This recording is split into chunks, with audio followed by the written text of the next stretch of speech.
तो मेरा नाम है सत्यप्रकाश शर्मा। तो आज हम लोग पढ़ेंगे यूएनओ, यूनाइटेड नेशन ऑर्गेनाइजेशन। तो सबसे पहले जानते हैं कि यूनाइटेड नेशन ऑर्गेनाइजेशन क्यों बनाया गया, आखिरकार इसका आज तक क्यों पड़ा। लेकिन उससे पहले हम जानेंगे इसके बैकग्राउंड को कि आखिरकार ये यूएनओ संस्था आया कहाँ से। तो सबसे पहले हम चलते हैं first world war. First world war हुआ कब से कब तक? तो 1914 से 1918 तक। इसमें जो है ध्रुव राष्ट्र की बहुत बुरी तरह से हार हुई और मित्र राष्ट्र का क्या हुआ? विजय हुआ।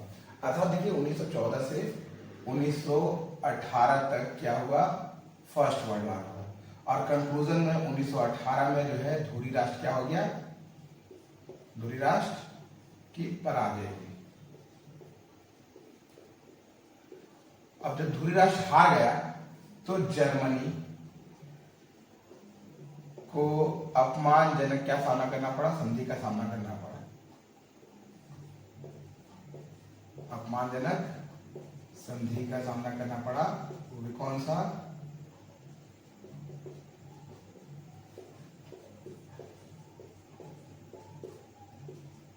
कौन सा संधि? तो वर्साई की संधि।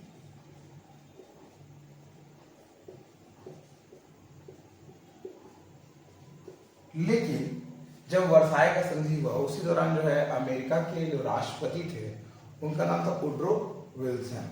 Woodrow Wilson. अब वुड्रो विल्सन जो थे उन्होंने विश्व में शांति स्थापित करने के लिए जो है अपने 14 सूत्री सिद्धांत को पेशकश किया।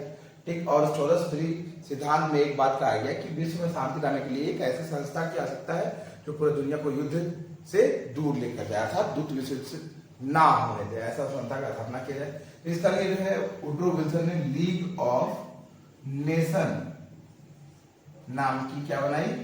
एक संस्था की स्थापना की।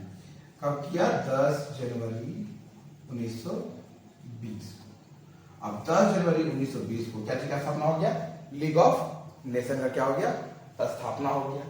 अब लीग ऑफ नेशन की स्थापना के बाद जो है दुनिया को लगा कि अब शायद फर्स्ट वर्ल्ड वार जैसा कोई दूसरा युद्ध नहीं होगा।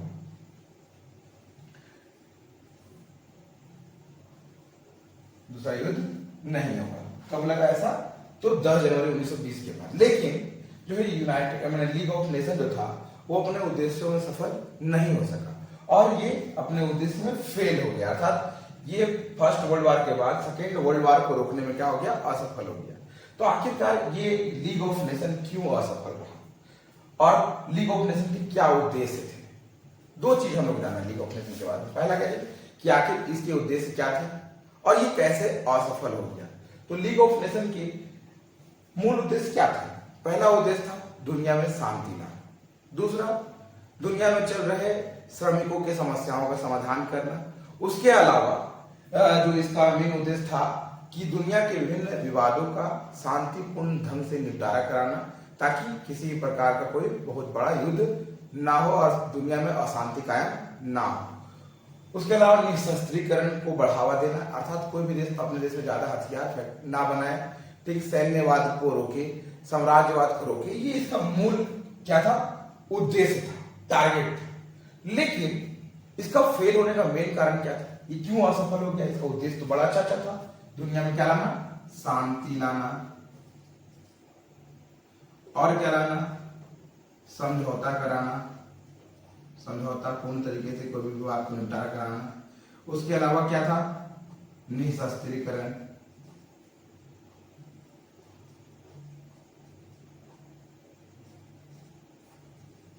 निशस्त्रीकरण। उसके अलावा सैन्यवाद को रोकना।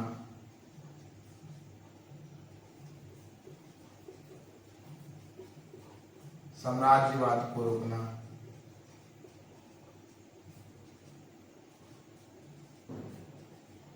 ये इसके मूल उद्देश्य थे।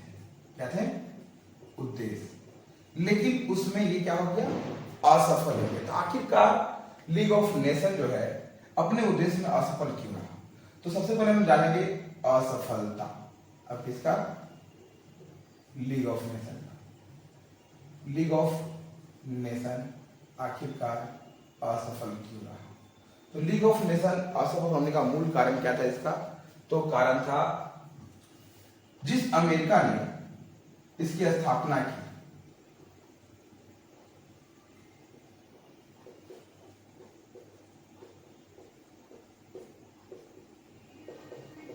स्थापना की, वही कभी इसका सदस्य, कभी भी इसका सदस्य नहीं बना। अर्थात बोलने का तात्पर्य यह हुआ कि लीग ऑफ नेशन का स्थापना कौन किया था? वुड्रो विल्सन किया था। और वुड्रो विल्सन ही कभी भी किसका सदस्य नहीं बना?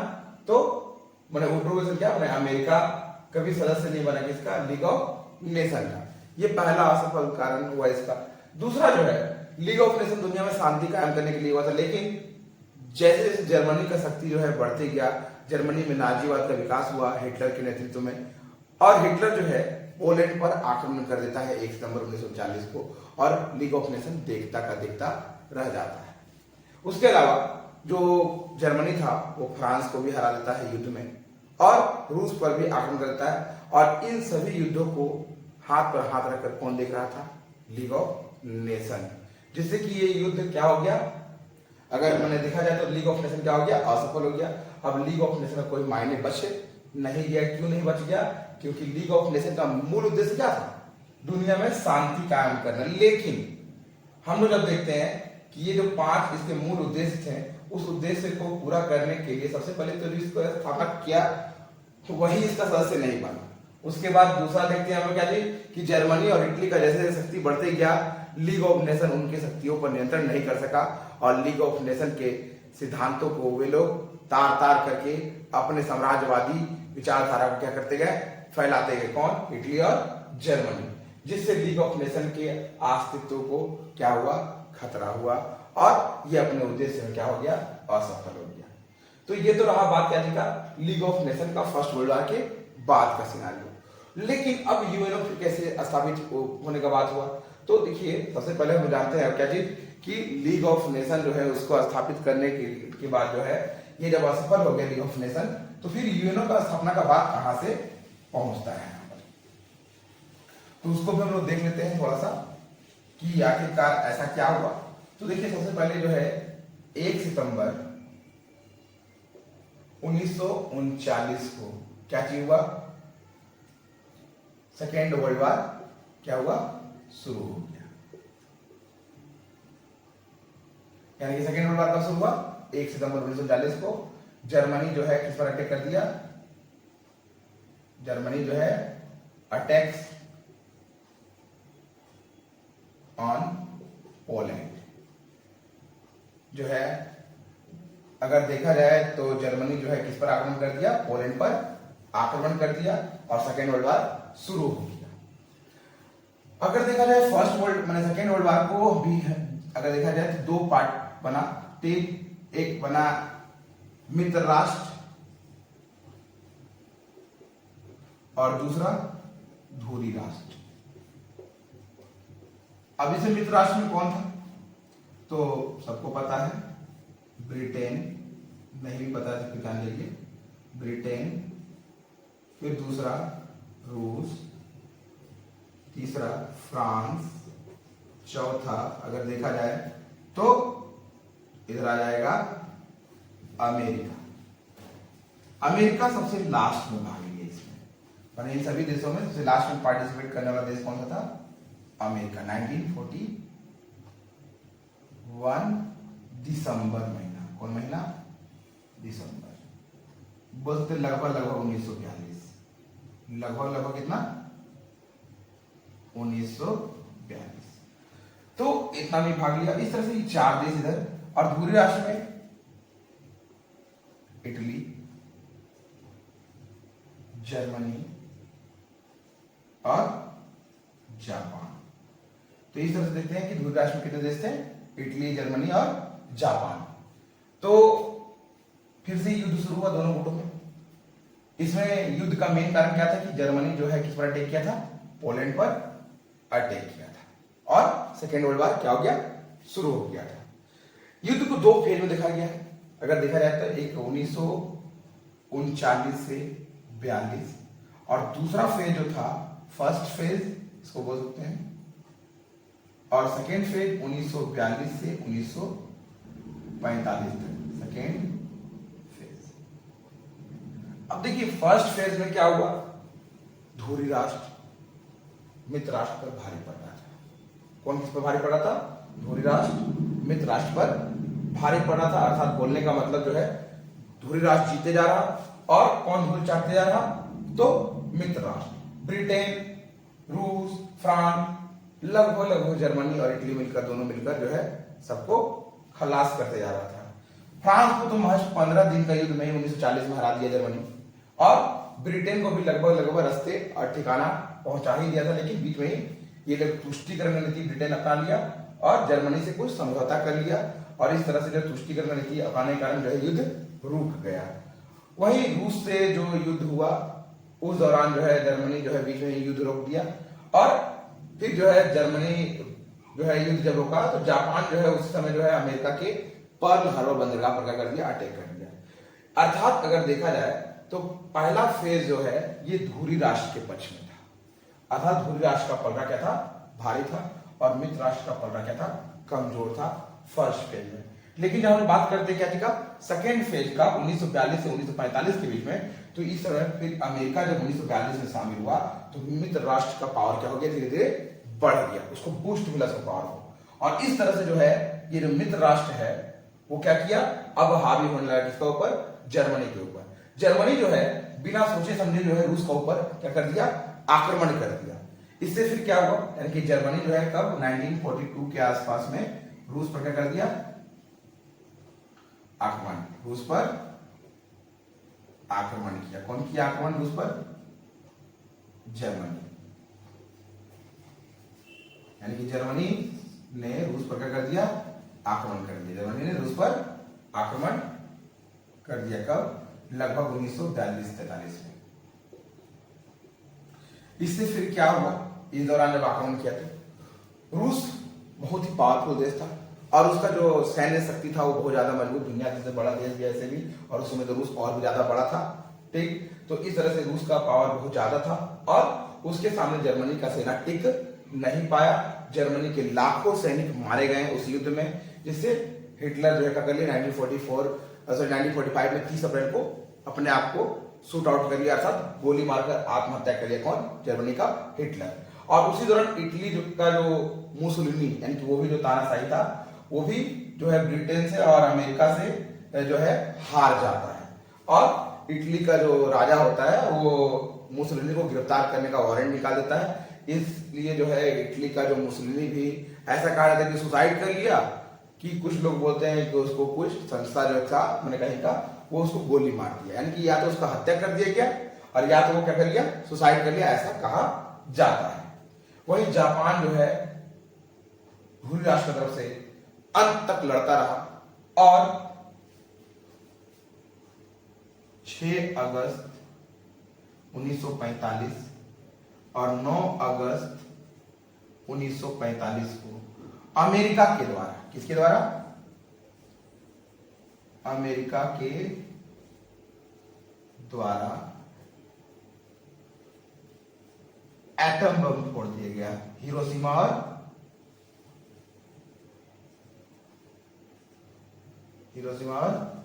नागासाकी पर। यानी कि हिरोशिमा और, चलिए इसको हिंदी में लेते हैं, हिरोशिमा और नागासाकी पर।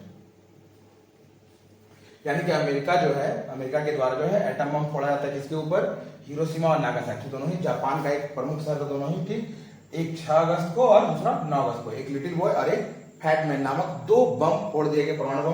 किसके ऊपर फोड़ दिया गया, तो मैंने जापान के हिरोशिमा और नागासाकी पर। और इस तरह से जो है जापान दंग रह गए देखकर कि ऐसा भी कुछ हमला हो सकता है, ठीक। और इस तरह से जापान इस युद्ध में जो है आत्मसमर्पण कर देता है, और 2 सितंबर 1945 को जो है सेकेंड वर्ल्ड वॉर क्या होता है, समाप्त हो जाता है। सेकेंड वर्ल्ड वॉर क्या हो गया, एंड। यानी कि सेकेंड वर्ल्ड वॉर कब खत्म हो गया, 1945 में, माने सितंबर महीना में खत्म हो जाता है। और खत्म होने किसके समर्पण से, तो जापान के आत्मसमर्पण द्वारा। यानी कि अगर देखा जाए धुरी राष्ट्र में अगर सबसे अंत में कोई समर्पण किया तो वो कौन था? जापान। सबसे पहले जर्मनी, मैंने हिटलर जो अपने सुसाइड कर लेता है, उसके अलावा इटली का मैंने मुसोलिनी, और फिर जापान जो है आत्मसमर्पण करता है 1945 में। और इस तरह से जो है हम लोग देखते हैं कि सेकेंड वर्ल्ड वॉर का सिनारियो इस तरह से चलता है, खत्म होता है 1945 में। लेकिन इसी दौरान जो है एक और चीज चल रहा था कि कैसे अब एक ऐसी संस्था का निर्माण किया जाए जो तीसरे विश्व युद्ध को क्या कर सके? रोक सके। जैसे प्रथम विश्व युद्ध के बाद लीग ऑफ नेशन का स्थापना किया गया। किसका स्थापना किया गया? लीग ऑफ नेशन का। कब किया गया लीग ऑफ नेशन का स्थापना? 1920 में 10 जनवरी को किया गया था। ठीक वैसे ही जो है यूएनओ का भी स्थापना का बात चल रहा था। कब? 1941 में ही ये बात क्या हो गया था? शुरू हो गया था। माने कब से ये चर्चा चला था यूएनओ का स्थापना का? यूएनओ के स्थापना के लिए चर्चा जो है शुरू हो गया। कब से शुरू हो गया? 1941 से। कब से शुरू हो गया यूएनओ की स्थापना के लिए चर्चा? 1941 से। कहां पर शुरू हुआ? अटलांटिक चार्टर में। Atlantic charter. अब अटलांटिक चार्टर किसके बीच में हुआ था? इसमें ऐसे तो मुख्य रूप से जो है 15 देश पार्टिसिपेट किया था, लेकिन जो मुख्य 4 देश थे मैंने कौन कौन? तो ब्रिटेन, मैंने इंग्लैंड, ई से इंग्लैंड मान लेते हैं, ठीक, एफ से फ्रांस, आर से रसिया और ए से अमेरिका, उसके अलावा सी से चाइना। ये 5 मेजर देश जो इसमें भाग लिया, ठीक। और इस तरह से जो 5 देशों ने डिसाइड किया कि एक ऐसा संस्था बनना चाहिए विश्व में जो युद्ध को रोक सके, दुनिया में शांति कायम कर सके। और इस तरह से इंग्लैंड, फ्रांस, रूस, अमेरिका और चाइना के द्वारा जो है अटलांटिक ओशियन में न्यू फाउंडलैंड के पास, एक जगह का नाम है न्यू फाउंडलैंड, उस जगह पर जो है यूएनओ का स्थापना के लिए पहली बार चर्चा किया गया। और इस तरह से जो है लीग ऑफ नेशन के बाद जो है दुनिया में दूसरी बार शांति कायम करने के लिए एक नया संस्था का मांग किया गया, जो कि यूएनओ के नाम से जाना गया। लेकिन 1941 में पहला चर्चा हुआ, स्थापना नहीं हुआ। फिर 1944, 1945 में अनेकों बार क्या हुए? बैठकें हुई। जैसे कि 1944 में डामबर्टन ऑक्स सम्मेलन, डामबर्टन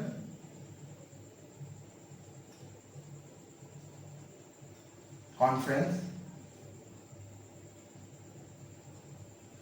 फिर उसी प्रकार 1945 में पोट्सडम सम्मेलन, पोट्सडम कॉन्फ्रेंस। और उसी तरीके से अगर देखा जाए तो 1945 में ही सैन फ्रांसिस्को सम्मेलन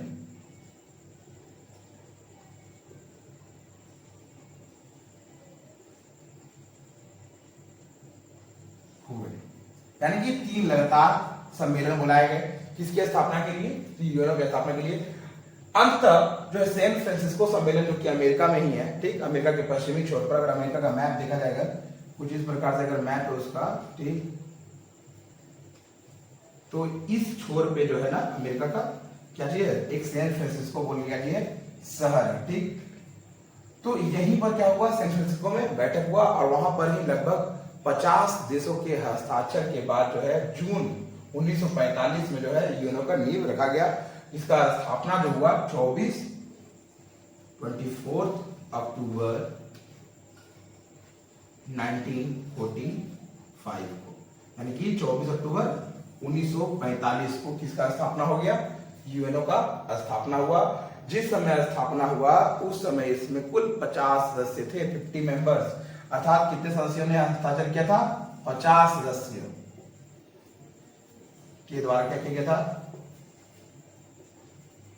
हस्ताक्षर किया गया।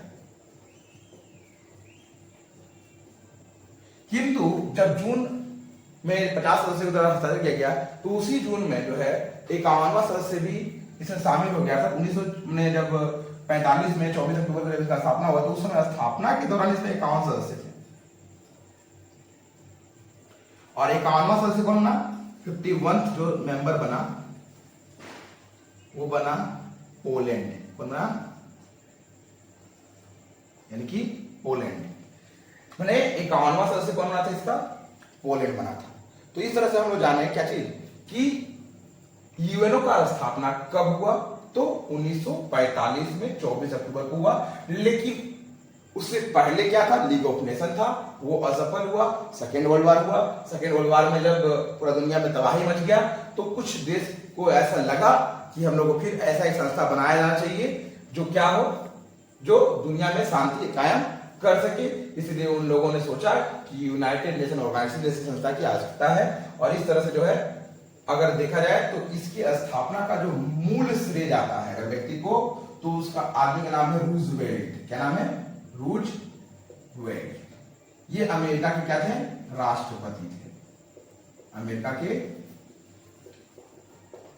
राष्ट्रपति।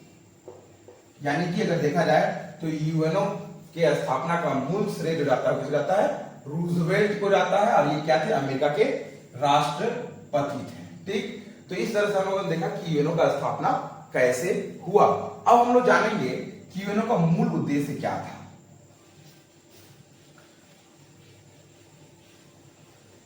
यूएनओ का मूल उद्देश्य यानी कि एम क्या था, इसका टारगेट क्या था। तो यूएनओ के अगर मूल उद्देश्य को अगर हम लोग देखें, एम को देखें, तो इसका भी उद्देश्य लगभग वही था जो लीग ऑफ नेशन का था। जैसे कि दुनिया में क्या करना? शांति कायम करना। उसके अलावा अंतरराष्ट्रीय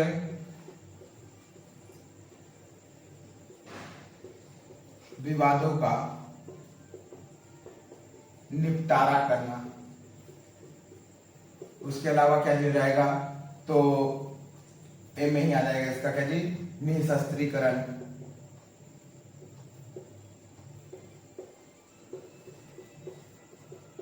सैन्यवाद पर पाबंदी।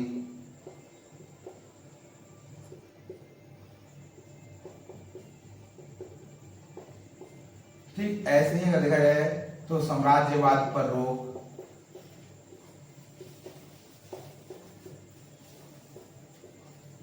तो ये इसके मूल क्या थे?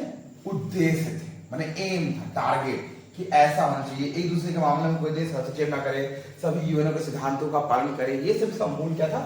उद्देश्य था। किसका? यूएनओ का। तो हम लोगों ने उद्देश्य जान लिया। अब देखते हैं क्या चीज कि इसके कितने अंग हैं, ऑर्गन्स ऑफ यूएनओ।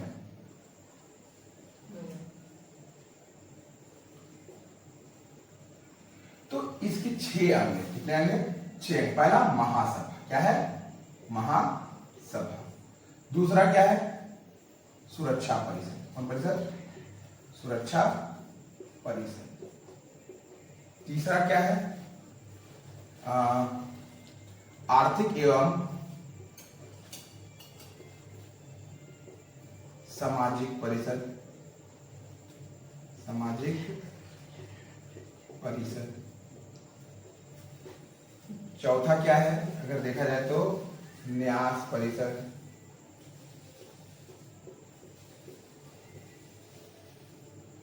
पांचवा अगर बात किया जाए तो अंतरराष्ट्रीय न्यायालय। और छठा बात की जाए तो सचिवालय। यानी कि इसमें कुल कितने अंग हैं अगर देखा जाए तो 1 2 3 4 5 और ये रहा 6। यानी कि अगर देखा जाए तो यूएनओ में कुल 6 अंग है। पहला अंग कौन है? महासभा। अब महासभा जो है इसमें कुल वर्तमान में 193 सदस्य हैं। यूएनओ के जितना भी सदस्य है वो सब महासभा के सदस्य हैं। अब महासभा का बैठक कब होता है? तो हर वर्ष सितंबर माह के दूसरे मंगलवार से।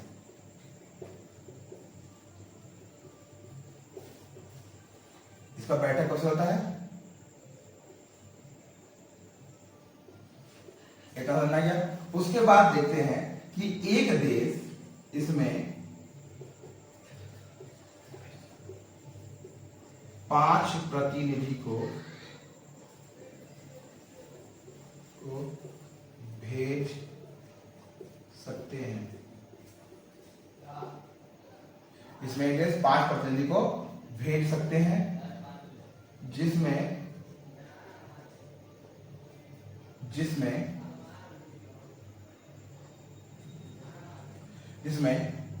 एक मत की ही क्या होगी, गिनती होगी। कहने का अर्थ है कि अगर एक देश जो है इसमें 5 प्रतिनिधि यानी कि महासभा 5 प्रतिनिधि को भेज सकते हैं, किंतु जब उन लोगों का वोटिंग काउंट होगा तो एक वोट ही काउंट किया जाएगा। अर्थात एक देश 5 प्रतिनिधि तो भेजेगा लेकिन 5 वोट काउंट नहीं होगा। उन लोगों का वोट कितना काउंट होगा, एक वोट ही काउंट किया जाएगा। उसके अलावा इसका बैठक कब होगा, हर वर्ष बैठक होता है, और हर वर्ष का बैठक होता है तो सितंबर महीने के दूसरे मंगलवार को इसका बैठक होता है। बैठक कब होता है, दूसरे मंगलवार। ठीक, तो इस तरीके से हम देखें, इसका सदस्य जान लिए, बैठक कब होता है ये जान लिए। इसमें एक अध्यक्ष चुना जाता है, क्या चुना जाता है, अध्यक्ष। तो अध्यक्ष कितने वर्ष के लिए चुना जाता है, 1 वर्ष, यानी कि हर वर्ष जब इसका बैठक शुरू होता है तो उससे पहले इसका एक अध्यक्ष चुना जाता है। भारत की ओर से, मैंने भारत का ओर से अगर देखा जाए तो इसमें एक अध्यक्ष रह चुकी है, पंडित विजय लक्ष्मी। आप नाम सुने होंगे, बहन थी। तो इस तरह से हम जाने कि इसका बैठक कब होता है, ठीक, कैसे होता है। तो ये महासभा है, ठीक। तो महासभा को आप लोग अगर इसको चाहे तो स्क्रीनशॉट ले सकते हैं इसको, ठीक। नेक्स्ट आता है सुरक्षा परिषद। क्या आता है, सुरक्षा परिषद, इसको हम बोलते हैं सिक्योरिटी काउंसिल। इसमें कुल 15 सदस्य है वर्तमान में। कितने सदस्य है, 15 सदस्य है। अब 10 उसमें क्या है, अस्थायी। क्या है, 10 क्या है, अस्थायी, और 5 क्या है, अस्थायी सदस्य। 5 अस्थायी यानी परमानेंट मेंबर, और 10 अस्थायी। जो अस्थायी होता है वो 2 वर्ष के लिए चुने जाते हैं, और ये जीवन भर जब तक रहेंगे, जब तक यूएनओ रहेगा, जीवन भर। यानी कि अस्थायी सदस्य जो है जीवन भर के लिए, और अस्थायी सदस्य जो होता है वो 2 वर्ष के लिए चुना जाता है। अगर जिसका परमानेंट मेंबर जो है देखा जाए तो ये कुछ इस प्रकार से है। पहला अगर देखा जाए तो ब्रिटेन यानी कि इंग्लैंड, फिर यूएसए यानी अमेरिका, फिर रसिया, फ्रांस, और फिर 5वां अगर बात किया जाए चाइना। इस तरह से कितने अस्थायी सदस्य हैं, तो 5। और इन लोगों के पास जो अस्थायी सदस्य जो है इनके पास एक विशेष पावर है, तो उसको बोलते हैं वीटो पावर। कौन पावर, जिसको बोलते हैं मना करने का अधिकार, या इसको बोलते हैं निषेधाधिकार। क्या बोलते हैं हिंदी में, निषेधाधिकार। लिख देते हैं यहां पर, निषेधाधिकार। तो इस तरह से जाने का कि अस्थायी सदस्य जो होता है यूएनओ का, ठीक, वो कितना है भाई, सुरक्षा परिषद में कितना अस्थायी सदस्य, 5 अस्थायी सदस्य है। और 5 जो अस्थायी सदस्य है वो कैसे है, ब्रिटेन, अमेरिका, रसिया, फ्रांस, चाइना। इन लोगों के पास कौन सा पावर है, वीटो पावर। अगर सपोज दैट सुरक्षा परिषद में कोई कानून बन रहा हो, सुरक्षा परिषद में कोई कानून बन रहा हो, तो सुरक्षा परिषद कानून जो है तब तक अमान्य रहेगा जब तक कि इन 5 का उसमें मुहर ना लग जाए हाँ के रूप में। अर्थात ये 5 जब हाँ बोल देंगे, अर्थात सकारात्मक रूप से वोट देंगे उसके फेवर में, तभी वो कानून बन सकता है सुरक्षा परिषद में। अन्यथा इन 5 में से कोई एक भी अगर ना बोल दे तो वो कानून पास नहीं हो सकता है। अभी तक यूएनओ में सबसे ज्यादा बार अगर बात किया जाए तो वीटो का यूज करने वाला देश कौन है, तो वो रसिया है, उसके बाद अमेरिका, और फिर चाइना आता है। तो अगर देखा जाए तो सुरक्षा परिषद में कितने सदस्य है, भारत अभी इसका अस्थायी सदस्य नहीं है, लेकिन अभी ऐसा मांग चल रहा है कि भारत भी इसका अस्थायी सदस्य बना लिया जाए, लेकिन अभी होता दिख नहीं रहा ये चीज। नेक्स्ट आता है अपना आर्थिक एवं सामाजिक परिषद। आर्थिक एवं सामाजिक परिषद जो है अगर बात किया जाए तो इसमें कुल वर्तमान में 54 सदस्य हैं। कितने सदस्य हैं, 54 सदस्य। यानी कि आर्थिक एवं सामाजिक परिषद में, किसमें, आर्थिक एवं सामाजिक परिषद में कितने सदस्य, 54 सदस्य है। अब ये 54 सदस्य जो है वो 3 वर्ष के लिए चुने जाते हैं। कितने वर्ष के लिए, 3 वर्ष के लिए चुने जाते हैं। अब ये आर्थिक सामाजिक परिषद जो है ये पूरा दुनिया का जो है अगर देखा जाए तो आर्थिक विकास और सामाजिक विकास पर ध्यान देता है। इसके अलावा ये लेबरों यानी कि श्रमिकों की स्थिति का भी जायजा लेता है। ठीक, तो इस तरह से अगर देखा जाए तो श्रमिकों का जांच करने के लिए, उसके अलावा देखिए फूड डिपार्टमेंट का भी जांच करता है दुनिया भर का, यानी कि इसमें ILO इंटरनेशनल लेबर ऑर्गेनाइजेशन, उसके अलावा FAO food and agriculture organisation, उसके अलावा देखा जाए तो इसमें यूनेस्को भी शामिल है और यूनिसेफ भी। यूनिसेफ जिसका फुल फॉर्म होता है United nation international child emergency fund. उसके अलावा यूनेस्को तो आपको जान ही रहे हैं। ठीक, ये शिक्षा उच्छा का विकास के लिए, सामाजिक विकास के लिए, साइंस यानी विज्ञान के विकास के लिए बनाया गया संस्था है। इसका हेडक्वार्टर पेरिस में है। ठीक, तो खैर हम लोग जान गए international labour organisation FAO, UNESCO और यूनिसेफ, ये सब आर्थिक एवं सामाजिक परिषद से जुड़ी हुई क्या है संस्थाएं। खैर हम लोग इसको जितने भी वर्ल्ड की बड़ी बड़ी संस्थाएं हैं उसको हम लोग अलग वीडियो में कवर करेंगे, इसलिए हम यहाँ पर इसका डिटेल में नहीं बता रहे इसके बारे में। नेक्स्ट आता है न्यास परिषद। क्या था चौथा जो ऑर्गन है वो क्या है, न्यास परिषद या ट्रस्टीशिप काउंसिल या प्रन्यास परिषद भी इसको बोलते हैं। किसको, न्यास परिषद। यानी चौथा जो है वो न्यास परिषद है। कौन परिषद, ये जो न्यास परिषद है इसकी कुल 11 कार्य क्षेत्र है। कितने क्षेत्र है, 11 कार्य क्षेत्र, 5 सदस्य है इसमें। वो सदस्य कितने हैं, 5 है। इसका मेन काम क्या है, ये न्यास परिषद क्या है, दुनिया को उपनिवेशवाद से बी उपनिवेशवाद की ओर ले जाना है। बी ऑफ निवेशवाद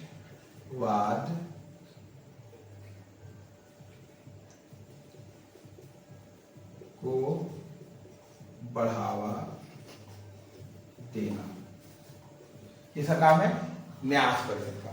यानी कि कार्य क्षेत्र कितने हैं, 11 है, 5 सदस्य है और बी उपनिवेशवाद यानी कि ये साम्राज्यवाद को रोकने का काम करता है। उसके अलावा ये फंड जुटाता है। क्या जुटाता है, फंड यानी कि पैसा जुटाता है।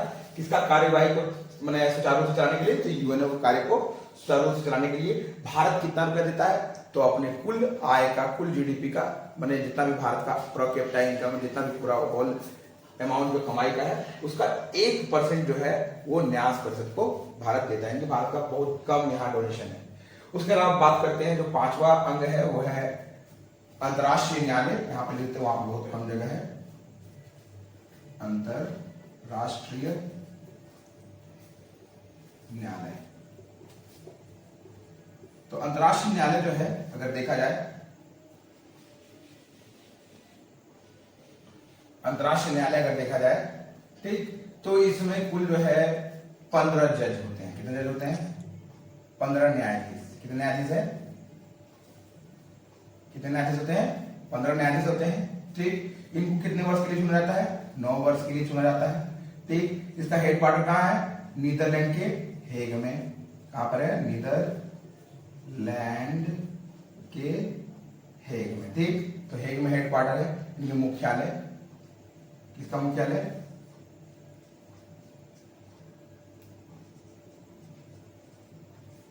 किसका मुख्यालय हेग में है, तो अंतरराष्ट्रीय न्यायालय का। अब देखिए ये अंतरराष्ट्रीय न्यायालय काम क्या है, दुनिया भर का जो अंतरराष्ट्रीय विवाद होता है उसको निपटाना। जैसे कि अब मान लीजिए कोई 2 देश का बीच का विवाद है, तो उसको कोई देश का तो अपना कोर्ट उसको निपटा नहीं सकता क्योंकि 2 देश का बीच बात हो गया।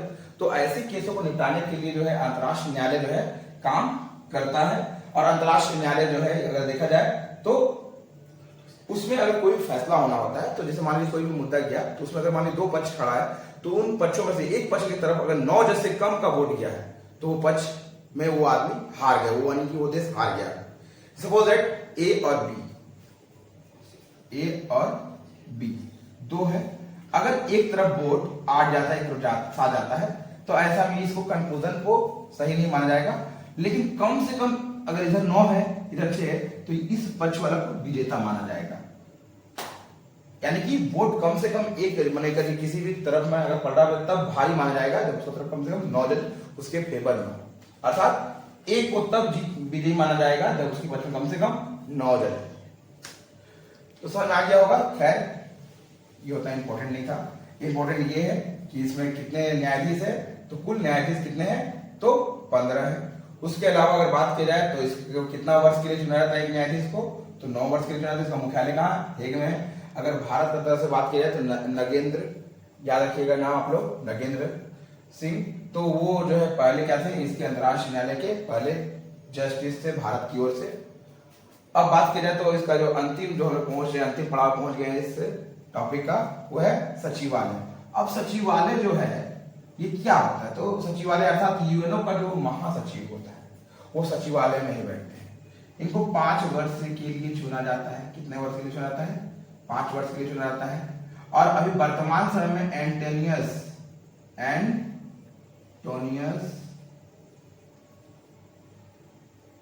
गुटेरस, क्या नाम है, गुटेरस, जो कि पुर्तगाल के हैं।